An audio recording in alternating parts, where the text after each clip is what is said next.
Bonjour, Mesdames, Messieurs, et bienvenue à cette édition de l'Essentiel qui vous présente les faits saillants de la semaine politique à Ottawa. Une semaine marquée par le sommet virtuel entre le premier ministre Justin Trudeau et le président américain Joe Biden. C'est d'ailleurs un de nos sujets d'analyse avec Althia, Joël Denis et Conrad. D'abord, Conrad, je vais commencer par vous. De façon générale, je vous demanderais, est-ce que ça a été une bonne semaine ou une mauvaise semaine pour le gouvernement Trudeau? Ça a été une meilleure semaine, je dirais, que les 4 dernières semaines où les retards dans les livraisons des vaccins a vraiment fait mal au gouvernement. Et on voit cette semaine que M. Trudeau a été très content d'annoncer que dans l'accélération dans les livraisons, M. Trudeau semble aussi en très bonne forme, qu'il a vraiment envie de rencontrer les électeurs, je pense, et qu'on voit les annonces qui s'enchaînent dans beaucoup de dossiers. Il y a quand même les cafouillages, comme vous avez dit, dans les réservations. Je crois que c'est un détail, mais dans le big picture. Mais je crois aussi que la motion sur les Ouïghours a mis le gouvernement dans l'embarras, mais on va en parler probablement. Oui, dans un instant, oui. Mais il aurait préféré éviter ce piège-là. Oui. Vous dites que le premier ministre a envie, visiblement, de rencontrer les électeurs. Je vais en parler dans un instant avec Joël Denis. Mais Althia, on a aussi marqué cette semaine les 6 mois de l'arrivée d'Erin O'Toole à la tête du Parti conservateur. Je vous demanderais, est-ce que le chef O'Toole a un bon bilan jusqu'à maintenant? Ça dépend à qui vous demandez dans le parti.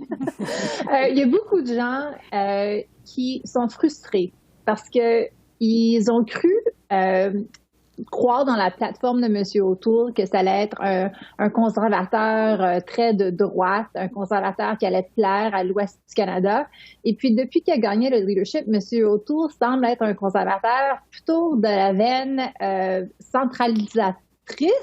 Mais je dis ça en termes de Canada centralisateur et non en termes de fédéralisme. Je veux dire qu'il est plus progressiste. Il avait attaqué M. McCabe pour être en faveur de l'avortement, comme exemple. Puis là, maintenant, il semblerait être beaucoup plus de ce côté-là que du côté des conservateurs sociaux. Alors, il y a beaucoup de gens qui regardent la convention qui va arriver le mois prochain comme un genre de baromètre. Où est le parti?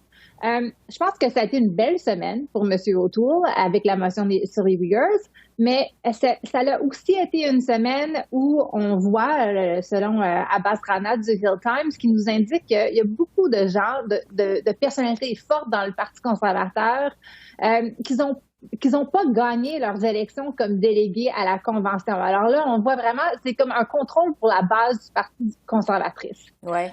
Puis en plus, je dirais, une nouvelle annonce de M. O'Toole qui pose la question, on sait que vous ne le connaissez pas, ce bonhomme-là, on vous présente encore une fois Erin O'Toole, c'est une annonce en anglais, là, qui le nomme Just Erin. Alors, pas un gars qui cherche les manchettes, un gars qui est comme vous, un père de famille, un gars qui a œuvré dans le milieu des affaires. Mais le fait qu'à 6 mois, M. O'Toole a encore besoin de se présenter démontre qu'il n'a pas vraiment fait son travail durant les 6 derniers mois. Donc, un bilan qui est peut-être pas évident. C'est pas évident que c'est positif après 6 mois. Joël Denis, vous avez écrit dans la presse ce matin sur le plus récent sondage CROP qui démontre qu'une forte majorité de Québécois ne sont pas satisfaits de la gestion de la vaccination par le gouvernement Trudeau. Conrad disait il y a un instant, M. Trudeau a l'air d'avoir envie de rencontrer les électeurs. Qu'est-ce que vous en pensez? Qu'est-ce qu'on doit déduire de tout ça, là?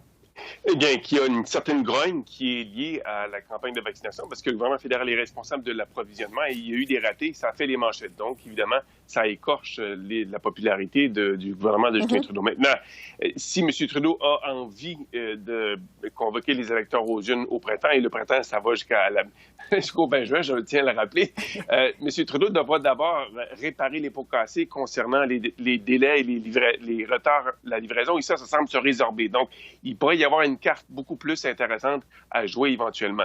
Mais l'appétit des électeurs pour les élections en ce moment est pratiquement pas très élevé. Ouais. À peine 43 % seraient prêts à aller en élection au printemps et 57 % s'y opposent. Donc, M. Trudeau aura du travail à convaincre les électeurs qu'une élection est justifiée oui. au moment où encore la pandémie fait sévir. Juste un mot, Joël Denis, avant de passer au prochain sujet, parce que le sondage CROP démontre aussi un portrait inquiétant pour le Bloc québécois. Qu'est-ce qui se passe avec le Bloc québécois? Eh bien, j'étais moi-même abasourdi de voir que les appuis du Bloc québécois étaient à seulement 20 dans le sondage CROP. Dans d'autres sondages, il est un peu plus élevé, mais on constate que l'appui au Bloc québécois a baissé depuis les dernières élections. Quand il avait reçu 32 maintenant, c'est à 20 dans le CROP. Dans d'autres, c'est à autour de 26-28. Donc, on voit que les électeurs qui ont appuyé le Bloc québécois sont peut-être prêts à regarder autre chose. Ça explique une chose, c'est qu'en temps de crise, en temps de pandémie, le gouvernement fédéral est vu comme un joueur important et peut-être que ça a convaincu des gens que le rôle du gouvernement fédéral était essentiel durant la pandémie et risque de l'être encore plus pour l'après-pandémie quand on voudra relancer l'économie. Bon. Retour sur le sommet Biden-Trudeau. On en a beaucoup fait état. On a beaucoup parlé de la bonne relation entre les deux hommes, du retour à la normale dans les relations canado-américaines après les années Trump. Conrad, qu'est-ce que vous avez pensé de cette rencontre? C'était une belle opportunité de photo, mais pas plus que ça, parce qu'il n'y a pas de grande... Il n'y a pas de grande énoncé à faire sur le partenariat nord-américain et que, oui, ces deux hommes sont des politiciens qui ont beaucoup en commun sur le plan politique, philosophique et tout cela.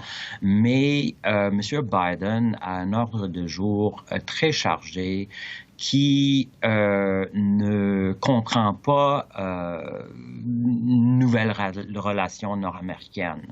C'est sûr que sur certains dossiers, comme les changements climatiques, il peut y avoir une coordination de certaines politiques, mais il n'y a pas de partenariat. On ne voit pas comment M. Biden va avoir encore des problèmes avec le Congrès s'il veut faire adopter des mesures plus poussées pour la réduction des gaz à effet de serre. Mais on constate avec ce sommet que le Canada peut compter quand même sur une administration aux États-Unis qui, avec une ligne ouverte, et qu'il n'y a plus cette crainte de offusquer le président en place de quelque manière que ce soit, que ils savent qu'ils ont une alliée et que ça pourrait être un atout n'importe quand, mais surtout lors des élections. Althia, il faut accélérer. Plusieurs estiment que la seule retombée concrète de cette rencontre, c'est l'engagement du président Biden d'aider le Canada à ramener les deux Michael au pays. Est-ce que vous avez vu des retombées concrètes, vous, de ce sommet? En fait, moi, je dirais à l'opposé. Je dirais qu'il n'y avait presque pas... Sur ce sujet-là, il n'y avait rien vraiment de concret. Marc Garneau, le ministre des Affaires étrangères, a mentionné à CBC cette semaine qu'ils n'avaient pas parlé de rien de spécifique en termes des deux Michaels. Alors, le gouvernement Trudeau, le premier ministre, n'a pas fait de demande auprès du président Biden pour les aider soit à régler le dossier de Meng Wanzhou ou de faire quoi que ce soit autre que de se prononcer en disant que les deux Michaels ne devraient pas être emprisonnés comme ça en Chine. En fait, moi, je suis un petit peu en désaccord avec Conrad. Je pense qu'en fait, le communiqué il y avait pas mal de choses là-dessus. C'est très clair que sur les changements climatiques, M. Biden a une vision très claire. C'est la même vision que M. Trudeau. Il semble avoir beaucoup d'enjeux avec lesquels les deux pourraient travailler étroitement. On le voit déjà en termes de coopération. Les ministres des Transports se sont rencontrés. M. Garneau rencontre son homologue encore demain, vendredi. Alors, je pense qu'il y a beaucoup d'entrejeux, mais ça a été important. Qu'est-ce qui manquait dans la rencontre? On n'a pas mentionné les prévisions Buy American. On n'a pas fait de demande auprès des deux Michaels. On n'a pas parlé des vaccins provenant du Michigan. Ça, c'est quand même intéressant à souligner. Oui, Joël Denis, pas un mot non plus sur le programme Buy America. Non, effectivement. Et ça a été traité, mais rapidement. Et je pense qu'on a fait comprendre au gouvernement de Joe Biden que les chaînes d'approvisionnement sont tellement intégrées que si on décide d'imposer des politiques protectionnistes, ça risque de faire davantage mal aux Américains qu'aux Canadiens. Donc, la discussion est commencée, mais le plan de M. Biden n'a pas encore été annoncé concrètement et présenté au Congrès. Donc, ça va être un travail à venir. Mais je vous dirais rapidement, Esther, que je pense que sur le plan de la lutte au changement climatique, les deux gouvernements vont travailler main dans la main. Et ça va changer les choses parce que le gouvernement Trudeau se voit maintenant forcé d'augmenter la cadence pour lutter contre les changements climatiques. Et on va avoir de nouvelles cibles en matière de réduction des GES à partir du mois d'avril. Donc, ça bouscule un peu le gouvernement Trudeau qui doit en faire plus. C'était facile quand Donald Trump était à Washington de paraître bien. Maintenant, avec Joe Biden à Washington, il faut hausser la cadence pour se mesurer à ce que va faire l'administration de Joe Biden. Il me reste quasiment plus de temps pour parler de la motion des conservateurs sur le génocide des Ouïghours. Bon, on sait qu'on peut tout le monde à noter cette situation quand même inusitée. Le premier ministre Trudeau et son cabinet, les ministres du gouvernement se sont abstenus de voter. C'est du jamais vu, semble-t-il, aux communes. Conrad, pourquoi cette stratégie, selon vous, du gouvernement Trudeau? Bien, honnêtement, j'ai beaucoup d'empathie pour le gouvernement sur ce dossier-là parce qu'on voit que, mais on n'est pas les États-Unis, on ne peut pas déclarer. C'est pas banal de déclarer que notre pays commet un génocide. Ça se fait pas souvent, et même si l'opinion publique au Canada est pas très chaud au régime chinois actuellement, on n'est pas les États-Unis, on n'a pas ce pouvoir de déclarer sur la place publique des choses comme ça. Même la France, là, en France, on parle pas de génocide. Jean-Yves Drillon hier a parlé de répression institutionnalisée. Donc, c'est une situation très difficile. Je suis pas sûr que si les conservateurs étaient au pouvoir, ils auraient appuyé la motion. Oui, c'est une situation extrêmement délicate. C'est tout le temps qu'on a, malheureusement. Altia, Joël Denis, je vais vous donner plus de temps à notre prochaine rencontre. Alors, Joël Denis, Altia et Conrad, merci beaucoup et on se retrouve bientôt. Merci. Merci à vous. Au revoir. Au revoir. De nouveaux développements dans le dossier du projet de loi sur l'aide médicale à mourir. Ottawa a demandé un autre délai afin que les parlementaires puissent se pencher sur la possibilité d'étendre l'aide médicale à mourir, notamment aux personnes qui souffrent de maladies mentales. Avec l'avocat Paul G. Brunet, porte-parole du Conseil pour la protection des malades, j'ai discuté de la réalité sur le terrain. Bonsoir, Maître Brunet. Bonsoir, madame. On va vraiment de revirement en revirement avec le projet de loi C7. On sait qu'au Québec, la Cour supérieure s'est déjà prononcée sur la question pour élargir l'aide médicale à mourir aux personnes dont la mort naturelle n'est pas imminente.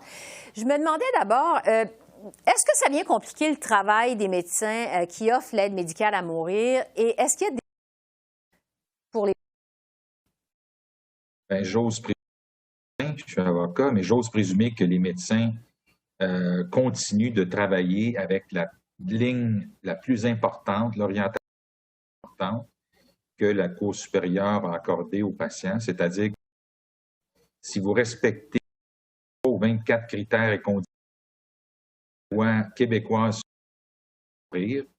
vous avez le droit maintenant, non seulement de la lorsque vous êtes mourant, mais beaucoup mieux, beaucoup plus dans notre vie, avez-vous le droit de la demander dès que vous rencontrez les conditions, même si vous n'êtes pas à l'article de la mort, même si votre mort n'est pas prévisible comme le Code criminel le prévoyait jusqu'au jugement de la Cour supérieure. Sur la question d'élargir l'aide médicale à mourir aux personnes qui souffrent de maladies mentales graves, comme c'est proposé par le Sénat, est-ce que ça pose des questions éthiques selon vous? Probablement, parce qu'il s'agit d'une zone grise. Nous, notre position, c'est que, en tout cas, actuellement, le conseil d'administration du CPM n'acceptera et ne supportera jamais que quelqu'un décide pour quelqu'un d'autre de sa mort. Alors, quand on parle de maladie mentale, encore faut-il que la personne soit encore apte. Dans le Code civil québécois, une personne est présumée apte jusqu'à ce qu'elle soit évaluée et déclarée inapte.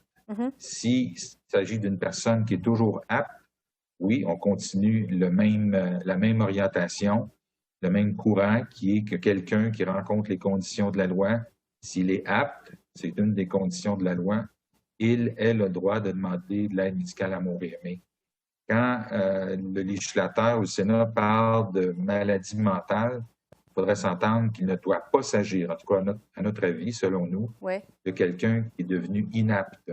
Il faut que la personne soit pleinement consciente de ce qui lui arrive, de ce qu'elle veut faire, et surtout que personne d'autre qu'elle-même décide de ce qui lui arrivera. Oui, ça pose toujours évidemment la question du consentement éclairé. Le ministre de la Justice du Canada, David Lametti, rejette la possibilité de pouvoir faire une demande d'aide médicale à mourir de façon anticipée avant qu'une personne ne soit plus capable de rendre cette décision de façon éclairée.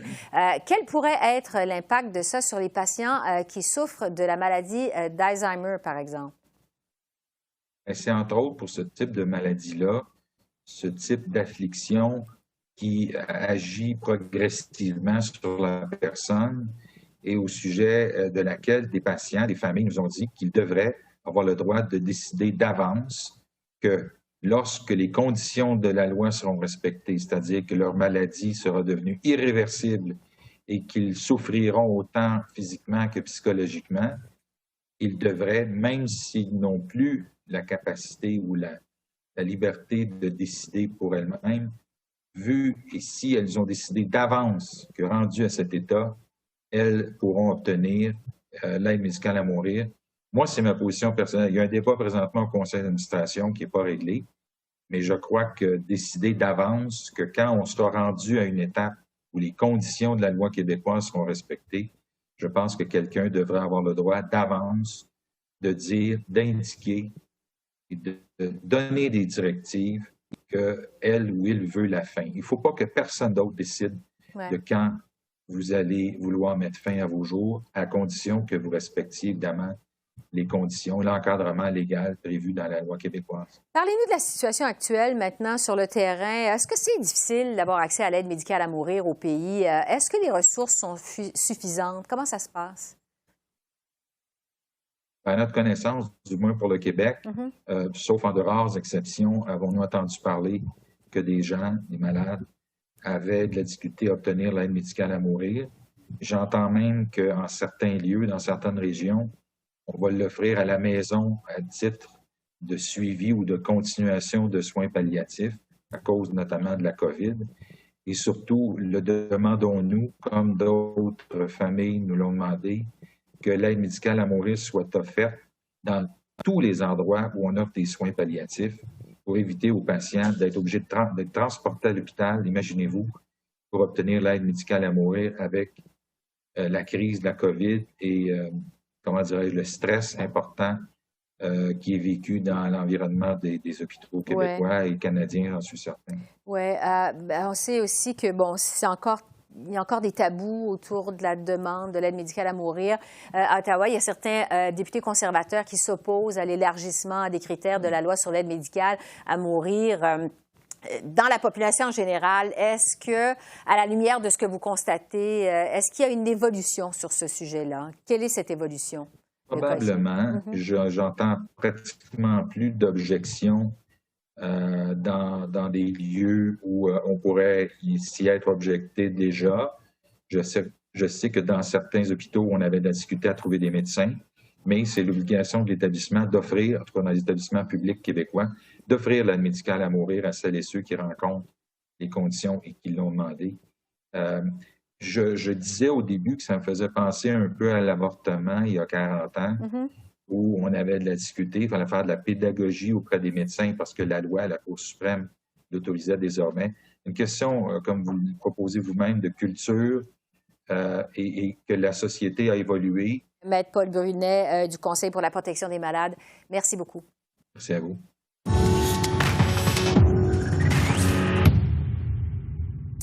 Et enfin, Québec appuie sur l'accélérateur et entamera la semaine prochaine sa campagne de vaccination de masse, en commençant par les personnes de 85 ans et plus. Le docteur Yves Bolduc, ancien ministre de la Santé au Québec, a lui-même piloté la campagne de vaccination massive contre le H1N1 en 2009, nous parle des défis à venir pour les autorités. Bonjour, docteur Bolduc. Bonjour, Mme Bégin. On a le sentiment que tout déboule à partir de maintenant avec cette vaccination massive au Québec. On ne s'attendait pas à ça, en tout cas pas aussi vite. Est-ce que vous êtes surpris, vous, de ce revirement de situation? Non, on savait qu'il y aurait des doses massives qui arriveraient très bientôt. On ne savait pas quand. Mais au moment où ça arriverait, il fallait être préparé. Puis je pense que le Québec est bien préparé actuellement pour répondre à la demande de vaccination qui va être massive au cours des prochaines semaines. Bon, évidemment, une campagne de vaccination massive, c'est un défi énorme. Vous en savez quelque chose pour l'avoir vécu en 2009. Mais avec la COVID, il y a quand même des défis de gestion, par exemple, de la deuxième dose qui s'ajoutent. Vous êtes confiant que les autorités vont être à la hauteur? C'est ce que vous venez de nous dire. Quels seront les plus gros défis à partir de maintenant pour les autorités de la santé au Québec? Je pense que le plus gros défi, c'est d'abord de rejoindre les gens et puis de bien organiser pour que les gens, quand ils viennent, ce soit efficace lorsqu'ils se présentent sur place, qu'ils ne demeurent pas trop longtemps sur place parce qu'il faut respecter la distanciation. Puis également, ça va être de rejoindre les clientèles les plus vulnérables. Vous savez, il y a toutes sortes de moyens technologiques, mais il y a des gens qui n'ont pas de téléphone, il y a des gens également qui savent pas, qui sont moins instruits, qui sont moins informés. Donc, c'est ces gens-là aussi qu'il va falloir rejoindre également très rapidement, parce que pour avoir une immunité de masse de la plupart des gens, il faut vraiment qu'on rejoigne tout le monde et si possible que tout le monde puisse se faire vacciner en sachant qu'il y a un pourcentage qui ne le sera pas. Oui, parce que sur les inscriptions, justement, les personnes âgées devront s'inscrire soit par Internet ou encore le faire par téléphone quand on sait que les personnes de 85 ans et plus sont majoritairement pas vraiment habiles à se débrouiller avec Internet. Est-ce que vous pensez que ça pourrait ralentir le processus dès le départ? Ça ne ralentira pas le processus parce que souvent, les personnes âgées ont d'autres personnes, soit des enfants, des petits-enfants ou des voisins qui sont capables de le faire. Donc, en sachant que c'est important d'être vacciné, ils vont prendre les moyens pour utiliser cette technologie-là ou quelqu'un d'autre va les utiliser pour eux. Mais il y a des gens qui sont vraiment très isolés. Là, ça va être important d'avoir des groupes communautaires ou via les CLSC, une façon de rejoindre ces gens-là pour leur offrir la vaccination. Personne ne devrait être à l'abri de la vaccination parce qu'il n'y a pas eu d'utilisation des technologies. Mais c'est certain que les technologies vont nous rendre plus facile de rejoindre la grande partie de la population qui veut être vaccinée. Comment vous aviez fonctionné, vous, en 2009, pour rejoindre justement les personnes qui étaient vraiment plus isolées, plus dépourvues, plus démunies? Bon, dans un premier temps, là, on a une décentralisation au Québec au niveau du système de santé. Donc, les CLSC connaissent bien leur clientèle. Et c'était au CLSC que revenait la responsabilité de rejoindre ces gens-là. Mais nous, à ce moment-là, on était capable aussi de faire des vaccinations de masse sans respecter la distanciation. Ce n'était pas un concept qui était développé à l'époque. Donc, les gens se présentaient dans des endroits publics où là, ils pouvaient être vaccinés. Puis également, c'est un vaccin qui était facilement conservable. Donc, dans tous les CLSC, on pouvait aller à domicile donner le vaccin à des gens qui ne peuvent pas se déplacer. Donc, il y a d'autres enjeux avec le nouveau vaccin, entre autres celui de Pfizer et de Moderna, dont la conservation, qui fait que c'est un peu plus difficile, mais c'est encore là, je pense, facilement faisable de rejoindre toutes les clientèles. Oui, on vous écoute et on réalise combien il y a plus d'enjeux, en fait, avec cette vaccination de masse contre la COVID que ce que c'était avec le H1N1, évidemment. Sur les sites identifiés pour la vaccination, vous parliez un instant de l'importance de la distanciation physique. Bon, le Stade olympique, le Palais des Congrès à Montréal, d'autres grands espaces dans les autres villes. Est-ce que ça vous semble efficace et sécuritaire? C'est ce qui est le plus efficace et le plus sécuritaire, parce qu'il y a beaucoup d'espace. Et puis, ce qui est encore plus important, c'est que pas tous les gens arrivent en même temps. Donc, c'est pour ça qu'ils vont avoir des rendez-vous. Et puis, moi, j'ai donné récemment mon exemple, lorsque je me suis présenté au Centre des foires. On m'avait téléphoné à 1h15 savoir si je pouvais être vacciné dans les prochains jours. Je pouvais être disponible l'après-midi même. Donc, je m'étais présenté à 3h30 le même après-midi qu'il m'avait appelé. Et à 4h30, je quittais l'endroit vacciné. Donc, il y a une question de logistique qui est mise en place pour s'assurer que les gens ne restent pas sur place ou qu'ils restent sur le temps seulement suffisant pour s'assurer de la sécurité. Mais ça, c'est tout ça qu'il faut qu'on mette en place actuellement dans nos grands centres.